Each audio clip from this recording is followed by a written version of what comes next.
Hello all. So in the last video lecture, we have already completed the 5 protocols of transport layer, that is TCP, MPTCP, UDP, DCCP, SCTP. So remaining 2 protocols, that is transport layer security and datagram transport layer security protocols will be discussed now. तो जैसा कि हम देख रहे हैं कि हम transport layer protocol जो कि यूनिट नंबर 4 का सिलेबस है उसको हम डिस्कस कर रहे हैं। तो हम आ जाते हैं अपने 6 नंबर के प्रोटोकॉल में जो कि ट्रांसपोर्ट लेयर सिक्योरिटी प्रोटोकॉल है। तो जो ट्रांसपोर्ट लेयर सिक्योरिटी प्रोटोकॉल है और इससे पहले के जितने भी प्रोटोकॉल्स थे जैसे कि SSL सिक्योर सॉकेट्स लेयर, ये सारे internet engineering task force that is IETF जो कि एक ऑर्गेनाइजेशन है जो सारे स्टैंडर्ड्स अप्रूव करती है फॉर नेटवर्क कम्युनिकेशन के लिए, इन्होंने इसको अभी डिसअप्रूव्ड कर दिया है। ये जो प्रोटोकॉल्स थे ये कंप्यूटर नेटवर्क में जब भी कम्युनिकेशन होता है तो उसको सिक्योर करने के लिए यूज होते थे। बहुत सारे वर्जन्स थे इस प्रोटोकॉल्स के जो बहुत सारे एप्लीकेशंस में यूज होते थे जैसे कि web browsing, email, instant messaging, voice over IP and so on. इसके अलावा ये जो TLS है ये सर्वर और वेब ब्राउजर्स दोनों यूज करते थे। TLS प्रोटोकॉल्स का जो मेन एम था वो प्रोवाइड करना प्राइवेसी और डेटा इंटीग्रिटी। कोई भी 2 डिवाइस अगर कम्युनिकेट कर रहा है तो उन दोनों डिवाइसेस की प्राइवेसी और डेटा इंटीग्रिटी सिक्योर रहे, ये उसका मेन फोकस था। TLS जो है वो एक कनेक्शन एस्टैब्लिश जब भी करता है between any client and server, तो उसमें वो कुछ प्रॉपर्टीज एक्सपेक्ट करता है। फॉर एग्जांपल जैसे कि कुछ प्रॉपर्टीज में ये जो कनेक्शन जो सर्वर और क्लाइंट के बीच में होता है ये सिक्योर्ड होता है। सिक्योर्ड इन द वे कि ये कनेक्शन आपका प्राइवेट फॉर्मेट में होता है क्योंकि यहाँ पर हम सिमेट्रिक क्रिप्टोग्राफी यूज करते हैं डेटा को इनक्रिप्ट करने के लिए। अब क्योंकि हमने क्रिप्टोग्राफिक स्कीम यूज की है तो हमें कीज की जरूरत पड़ेगी इंक्रिप्शन करने के लिए। तो ये जो की होती है ये हर एक कम्युनिकेशन के लिए यूनिकली जनरेट होती है और इसको जैसे ही आपका क्लाइंट और सर्वर के बीच में फर्स्ट बाइट का ट्रांसमिशन स्टार्ट होता है वैसे ही वो दोनों एक दूसरे के साथ एक्सचेंज करते हैं अबाउट द डिटेल्स की कौन सा एल्गोरिदम, इंक्रिप्शन एल्गोरिदम और कौन सी क्रिप्टोग्राफिक कीज वो यूज कर रहे हैं। ये जो शेयर्ड शेयरिंग होती है एल्गोरिदम और कीज की, ये सिर्फ और सिर्फ सर्वर और क्लाइंट के बीच में होती है और बहुत ही सिक्योर होती है। यानी कि इनके बीच में कोई भी ना ईव ड्रॉपर्स हो सकते हैं, इवन कोई भी अटैकर जो अपने आप को इन दोनों के बीच में रखना चाहता है वो भी इसको गेन नहीं कर सकता।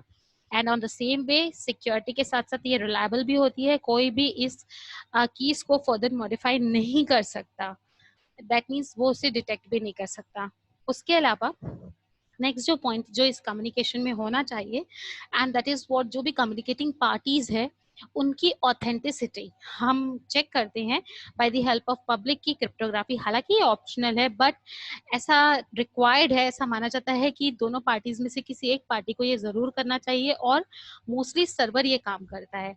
ये जो कनेक्शन होता है इन दोनों के बीच में between server and the client is ये रिलायबल होता है क्योंकि हर एक मैसेज जो ट्रांसमिट हो रहा है उसमें मैसेज इंटीग्रिटी चेकर होता है जो मैसेज के ऑथेंटिकेशन को चेक करता है और उसके बाद ये भी चेक करता है कि क्या कोई मैसेज लॉस हुआ या ऑल्टर हुआ ट्रांसमिशन के दौरान, और अगर हुआ है तो उसको रोकता है, प्रिवेंट करता है। Okay, so this is transport layer security protocol. Now moving towards the next protocol, that is datagram transport layer security protocol. Again, it is also something like transport layer security, but this is used in the application where datagram is used. That means datagram based application DTLS protocols को use करते हैं ताकि वो secured communication provide कर सकें so that कोई भी eavesdropping, tampering या मैसेज फ्रॉडरी ना हो सके। DTLS प्रोटोकॉल जो होता है ये पूरी तरीके से स्ट्रीम ओरिएंटेड TLS के बीच में के ऊपर बेस्ड होता है और ये बिल्कुल वैसे ही से सिक्योरिटी फीचर्स प्रोवाइड करता है जैसी TLS हमको देता है। DTLS प्रोटोकॉल में डेटाग्राम को हम प्रिजर्व करके रखते हैं। डेटाग्राम की प्रिजर्व करने का मतलब ये होता है कि कोई भी डेटाग्राम जो होगा वो उसमें डिले नहीं होगा, वो प्रिजर्व रहेगा। बट एक छोटी सी प्रॉब्लम यहाँ पर ये आती है कि ऐसा कभी कभी हो सकता है कि ये पैकेट्स जो हों उनकी रीऑर्डरिंग हो जाए, रीऑर्डरिंग चेंज हो जाए, या हम बोल सकते हैं पैकेट जो है उसकी ऑर्डरिंग एग्जैक्टली वैसी ना रहे जो सेंडर ने सेंड की थी, या कोई डेटाग्राम आपका लॉस्ट हो सकता है, या डेटाग्राम का जो साइज है वो या वो बहुत बड़ा हो जितना हम एक्सपेक्ट कर रहे हैं। तो ये सारे जो ड्रॉबैक्स हैं इसको हमारा ये जो प्रोटोकॉल है वो इससे रेजिस्ट नहीं कर सकता। So this are the few disadvantages. So हमने आज 2 प्रोटोकॉल देखे ट्रांसपोर्ट लेयर के। तो हमारा ट्रांसपोर्ट लेयर के पूरे 7 प्रोटोकॉल्स हमने फिनिश कर लिए। अब हम मूव करते हैं हमारे 4th यूनिट के नेक्स्ट पार्ट में, that is session layer protocols. So now coming towards the point session layer, क्योंकि हमें पता है कि हम सेशन लेयर के प्रोटोकॉल्स के बारे में पढ़ना चाह रहे हैं, तो हम जानते हैं पहले कि सेशन लेयर क्या होती है। सो OSI मॉडल में सेशन लेयर जो होती है ये 5th लेयर होती है, और इसका पर्पस ये होता है कि जो हमारे मल्टीपल कंप्यूटर्स थे उनके बीच में कनेक्शन को कंट्रोल करना। वो जो कनेक्शन जो मल्टीपल कंप्यूटर्स के बीच में होता है ड्यूरिंग कम्युनिकेशन, उसको हम सेशन भी बोलते हैं। तो हमारी सेशन लेयर का मेनली फोकस ये होता है कि वो उस सेशन को एस्टैब्लिश करे, कंट्रोल करे, एंड आफ्टर कम्युनिकेशन उसको टर्मिनेट करे between any local and remote applications. यहाँ पर हम जो प्रोटोकॉल्स पढ़ेंगे उसको हम एक एक करके देखते हैं। तो हमारा सबसे पहला प्रोटोकॉल है HTTP, that is hypertext transfer protocol. As we know that HTTP mostly use किया जाता है जब भी हमको by using world wide web हम कोई भी रिसोर्स, कोई भी फाइल को या कलेक्शन ऑफ फाइल्स को, कलेक्शन ऑफ डेटा को सेंड करते हैं, तो वो by the help of HTTP ही सेंड होता है। यहाँ पर रिसोर्स कुछ भी हो सकता है, either it is file, images, query result, anything else. HTTP जो रहता है वो TCP IP सॉकेट्स यूज करता है। कोई भी ब्राउजर HTTP क्लाइंट कहला सकता है क्योंकि वो HTTP सर्वर से रिक्वेस्ट करता है, और उसके रिक्वेस्ट में जो सर्वर होगा वो रिस्पॉन्स सेंड करेगा। और ये हमारा जो HTTP प्रोटोकॉल होता है वो मोस्टली HTTP प्रोटोकॉल का जो सर्वर होता है वो मोस्टली 80 नंबर के पोर्ट को लिसन करता है। हाउएवर ऐसा नेसेसरी नहीं है, ये किसी और पोर्ट को भी लिसन कर सकता है। HTTP ये जरूरी नहीं है कि वो केवल फाइल को ट्रांसफर करे, जैसे कि हमने पहले ही देखा था। ये फाइल के अलावा बहुत सारे रिसोर्सेस को ट्रांसफॉर्म कर सकती है, और रिसोर्सेस कुछ भी हो सकते हैं, फाइल हो सकते हैं, कोई क्वेरी रिजल्ट हो सकता है, CGI स्क्रिप्ट का आउटपुट स्क्रीन हो सकता है, व्हाटएवर, या उसी के जैसा कुछ भी। जैसे कि जितने भी नेटवर्क प्रोटोकॉल्स होते हैं, HTTP जो होता है वो भी आपका क्लाइंट सर्वर मॉडल के ऊपर काम करता है। HTTP क्लाइंट जो होता है वो कनेक्शन ओपन करता है, रिक्वेस्ट सेंड करता है, किसको, सर्वर को। सर्वर उसके रिक्वेस्ट को रिस्पॉन्स करता है, और उस रिस्पॉन्स के साथ जो भी वो रिसोर्स मांगा होता है वो रिसोर्स उसको देता है। जैसे ही सर्वर रिस्पॉन्स कर देता है, रिसोर्स प्रोवाइड कर देता है क्लाइंट को, वैसे ही वो कनेक्शन को टर्मिनेट कर देता है। इसका मतलब जो हमारा HTTP होता है ये स्टेटलेस प्रोटोकॉल है। दैट मीन्स जैसे ही आपका ट्रांजेक्शन हो जाएगा, कनेक्शन को मेंटेन वो नहीं करता है। Okay, so next coming towards the next protocol, that is constant application protocol। ये प्रोटोकॉल दूसरा सेशन लेयर प्रोटोकॉल है जिसको IETF ने बनाया था bye the help of constraint restful environment working group, ताकि हम light weight restful interface provide कर सके between client and server. So now what is RESTful interface? RESTful interface stands for representational state transfer। ये एक standard interface होता है HTTP client और server के बीच में। हालांकि ये जो लाइट वेट एप्लीकेशन, जैसे कि हम IoT की बात करते हैं, रेस्ट जो बहुत ही इंपॉर्टेंट हो सकता है, बट यहाँ पर ये जो रेस्ट होगा ये बहुत ज़्यादा पावर कंज्यूम करता है। तो हमने COAP की मदद ली। COAP ने क्या किया, अपने लो पावर सेंसर्स की मदद से रेस्टफुल सर्विसेज को वर्क कराया ताकि उसके पावर कंस्ट्रेंट्स को भी वो फॉलो कर सके। जैसे कि हमारा HTTP TCP के ऊपर काम करता है, हमारा जो COAP होता है वो UDP के ऊपर बना हुआ है। COAP आर्किटेक्चर जो होता है वो उसके 2 मेन सब लेयर्स होते हैं। पहला लेयर होता है मैसेजिंग, जो कि मैसेज की रिलायबिलिटी और डुप्लीकेशन चेक करने के लिए रिस्पॉन्सिबल होता है। दूसरा होता है रिक्वेस्ट और रिस्पॉन्स, जो कि कम्युनिकेशन के लिए रिस्पॉन्सिबल होता है। COAP के पास 4 मोड्स होते हैं, कंफर्मेबल, नॉन कंफर्मेबल। ये दोनों मोड्स जो होते हैं ये ट्रांसमिशन के ऊपर डिपेंड करते हैं। If transmission is reliable then it is confirmable mode, otherwise it is non confirmable mode. Again next one is piggy back mode. Piggy back mode and separate mode, ये दोनों में डिफरेंस बस इतना ही है कि पिगी बैक मोड में जब भी सर्वर रिस्पॉन्स करता है तो वो रिस्पॉन्स को एक्नॉलेजमेंट के साथ भेजता है, बट तो वो डायरेक्ट भेज देता है, कोई भी टाइम नहीं लगाता। बट सेपरेट मोड में जब सर्वर रिस्पॉन्स करता है तो वो उसके कुछ समय बाद एक्नॉलेजमेंट प्रोवाइड करता है, इसलिए वहां पर थोड़ा सा टाइम डिले होता है। जैसे कि HTTP में वर्क होता है वैसे ही कोप गेट, पोट, पुश और डिलीट मैसेजेस को एक्सेप्ट यूज करता है, ताकि वो डेट रिक्वेस्ट को रिट्रीव कर सके, क्रिएट कर सके, अपडेट कर सके और डिलीट कर सके। So moving towards our next protocol, that is Extensible Messaging and Presence Protocol, जिसको हम बोलते हैं XMPP प्रोटोकॉल।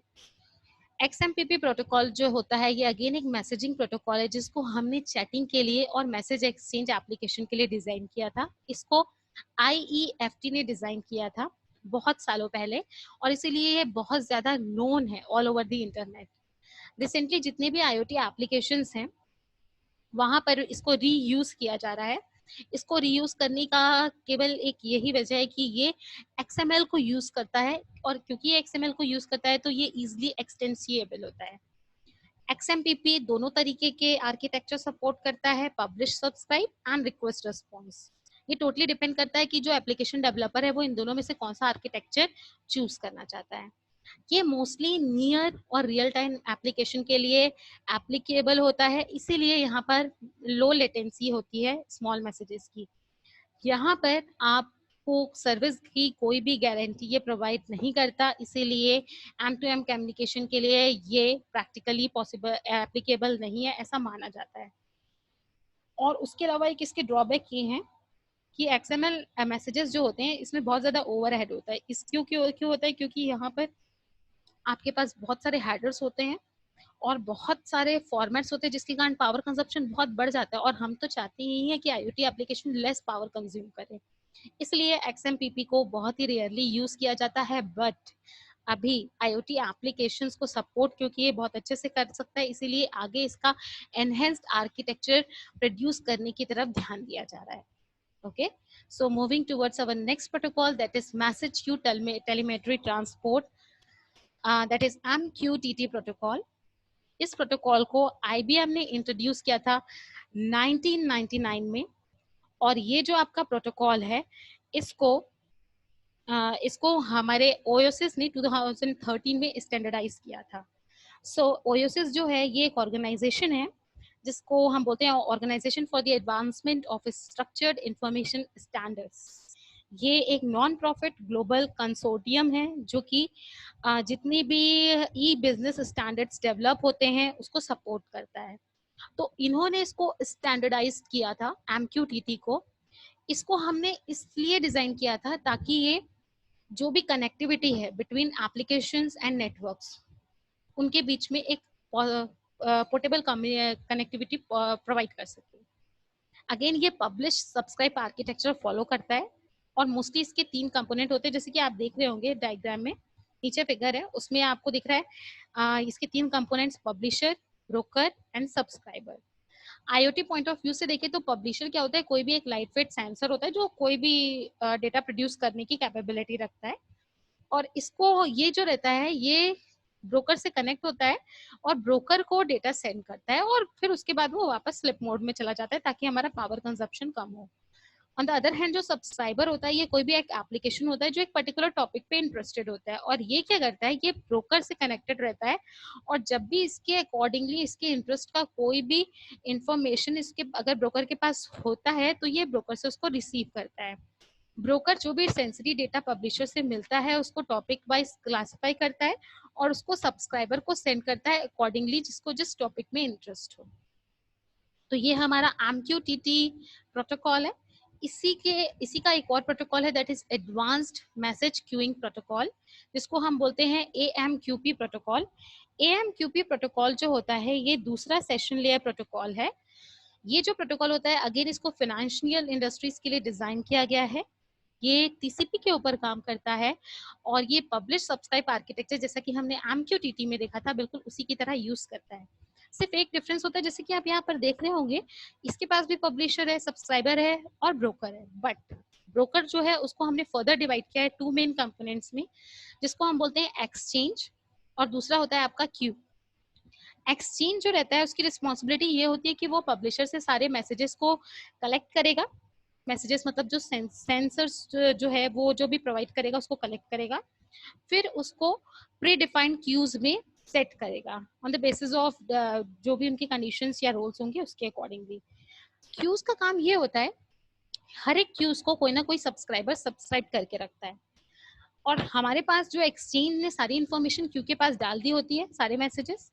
तो जो भी सब्सक्राइबर को जिस भी क्यूज के अकॉर्डिंगली अपने क्यू के अकॉर्डिंगली जो भी डेटा अवेलेबल होता है, जैसे उसको पता चलता है कि उसका डेटा अवेलेबल है तो वो डेटा वो क्यू से ले लेता है।